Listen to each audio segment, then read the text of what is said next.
जो तुम्हारी अवस्था है, जहां तुम फंसे हुए हो वहां नाम जप करने लगो। इसमें कोई पैसा नहीं खर्चा होना, इसमें किसी के सहयोग की आपको जरूरत नहीं, इसमें कोई स्वाध्याय की जरूरत नहीं है, इसमें किसी पवित्रता अपवित्रता की बात नहीं है, आपके ऊपर किसी भी तरह के कोई सिद्धांत का शासन नहीं है। जैसे भी हो, जहां भी हो, जो भी हो, बस नाम सुमिरन करना प्रारंभ कर दो। सबसे प्रार्थना है, आप अपने कल्याण के लिए न सही, भगवत प्राप्ति के लिए न सही, पर जीवन चैन से जी सके, कोई हमारी रक्षा कर सके, कोई हमें सही रास्ता दिखावे, कोई शांति सुख हमारा ना छिन पाए, ऐसा कोई समर्थ तो हो ना। इस सृष्टि में एकमात्र नाम भगवान समर्थ है। सबसे प्रार्थना है, जहां तक आवाज पहुंच रही हो या यंत्रों के द्वारा जब आपको एक कान में सुनाई दे, तो 1 घड़ी 24 मिनट या 2 घड़ी 48 मिनट आप नियम ले लो।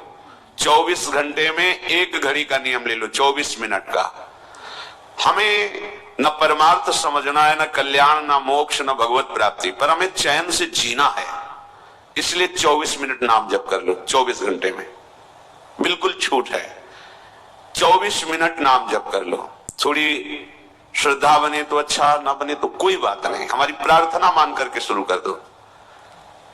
आप देखो, बहुत लोगों से मित्रता करते हैं, उनकी बात मानकर घंटों उनके साथ ताश खेलते हैं, हंसी मजाक करते हैं, अन्य क्रीड़ाएं करते हैं। आप थोड़ी सी मित्रता हमसे भी कर लीजिए। हम हाथ जोड़कर चरण वंदना करके आपके मंगल के लिए, आपके परम सुख के लिए कहते हैं। यदि आप 24 मिनट हमारे करुणा निधान प्रिया प्रीतम का नाम जप कर लिए, तो फिर आप देख लेना परिणाम क्या होगा, महामंगल। अगर 1 घड़ी भी आपको ऐसा रुचि ना बैठे तो आधी घड़ी 12 मिनट, 24 घंटे में 12 मिनट दे दो हमारे प्रभु के नाम के लिए। ये माया आपका कुछ नहीं बिगाड़ पाएगी। एक नाम त्रैलोक कहीं तारे, जो न ले सो जन्म ही हारे। हमारे प्रभु बहुत कृपालु हैं, राई के संभजन को मानत मेरु समान। प्रार्थना मान लीजिए, नहीं तो पछताओगे। कोई तुम्हारा न रिश्तेदार है, न यहां तुम्हारा कोई मित्र है, न यहां तुम्हारा कोई शत्रु है। तुम केवल कमाने आए हो इस मृत्यु लोक में भगवान नाम रूपी धन, पर ठगों ने तुम्हें भ्रमित करके मनोरंजन में फंसा दिया। काम क्रोध की क्रीड़ाएं ये हमारा नाश करती हैं, हम जान नहीं पाते। ये मन बुद्धि ठग का काम हमारे साथ कर रहे हैं। निष्काम होकर के, क्षमावान बन करके, नाम जप करते हुए जो हमें परम पद की प्राप्ति का ये अवसर मिला, हम काम क्रोधादि से युक्त होकर के अपने जीवन को नष्ट कर रहे हैं। पर शुद्ध हृदय ना होने के कारण ये बातें आपको समझ में नहीं आती। इसलिए प्रार्थना है, किसी की तो मान ले। ऐसा तो नहीं कह रहे कि आप 8 घंटे पद्मासन लगा के बैठे, 24 मिनट मात्र, 25वां ना बैठना, 24 मिनट आप एक नियम ले लो।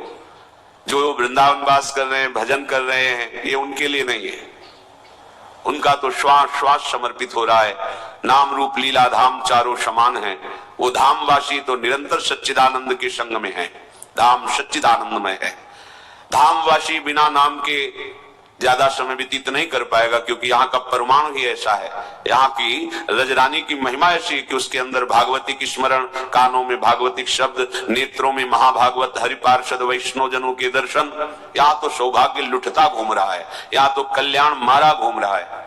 हम उनसे प्रार्थना करते हैं जो नाम धाम रूप लीला से विमुख होकर विषयों में रमण करते हैं, वो 1 घड़ी हमारे प्रभु के लिए दे दें।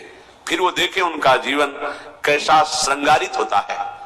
अभी उजड़ा हुआ जीवन है, उजाड़ दिया इन विकारों ने आपको। थोड़े दिन नाम जप कीजिए, फिर ऐसा अनर्थ निवृत्ति होकर रुचि होगी कि आपसे कसम दिलाई जाए कि अब आप नाम जप न करना, तो भी आप नहीं, कसम का निर्वाह नहीं कर पाएंगे। बिना नाम जप के आप जी नहीं सकते। ये नाम ऐसा अमृत है, ये ऐसा महाअमृत है कि जिसने चखा वो निहाल हो गया और दूसरों को निहाल करने वाला बन गया। अंतिम समय सुधर जाए, ये खास बात है। जैसे जैसे आयु बढ़ती जाए वैसे वैसे आपकी भूमिका बढ़नी चाहिए। अध्यात्म की। आप खिलवाड़ में मत अपने जीवन को नष्ट कीजिए। यावत स्वस्थमिदम कलेवरम यावत च दूरे जरा। जब तक बुढ़ापा दूर है, शरीर स्वस्थ है, प्रसन्न मुद्रा में आप निश्चय करो, मुझे केवल प्रियालाल चाहिए। जो मनुष्य अंत काल में मेरा स्मरण करता है, स्मरण करते हुए शरीर छोड़ता है, वो मेरे स्वरूप को प्राप्त हो जाता है। इसमें तनिक भी संदेह नहीं करना चाहिए। तनिक भी संदेह नहीं है, जो अंतिम समय भगवान का स्मरण करते हुए शरीर छोड़ता है, वो श्री भगवान को प्राप्त होता है। इसलिए हमें पता नहीं हमारा कब अंतिम समय है, तो एक एक क्षण निरंतर अंतर रहित तैल धारावत भगवन नाम, भगवत स्वरूप मंत्र, प्रभु की लीला गुणों के चिंतन में व्यतीत करना है। पता नहीं कौन सा क्षण अंत हो। हमारी बाजी हार जाएगी अगर हम अंतर बना लेंगे। यही बड़ी हानि होगी, यही बड़ी विपत्ति होगी, यही सबसे बड़ा चूक होगी, जिसकी कई जन्मों में भी हम पूर्ति नहीं कर पाएंगे। एक क्षण भी अंतर न पड़े, राधा राधा राधा वल्लभ श्री हरिवंश हमारी जिह्वा पर नाम चलता रहे। अगर कहीं किसी का शरीर छूट रहा है और भगवत प्रेरणा से कोई भगवत नाम जापक पहुंच जाए, उसको नाम कीर्तन सुना दे, उसको भगवान की चर्चा सुना दे, वहां बैठ करके थोड़ी देर मंत्र जप ले, तो उसका निश्चित कल्याण हो जाता है जो शरीर छोड़ने वाला है। कितनी बड़ी महिमा है। अगर वो जीवन में स्वयं ये कर ले तो जरूरत ही नहीं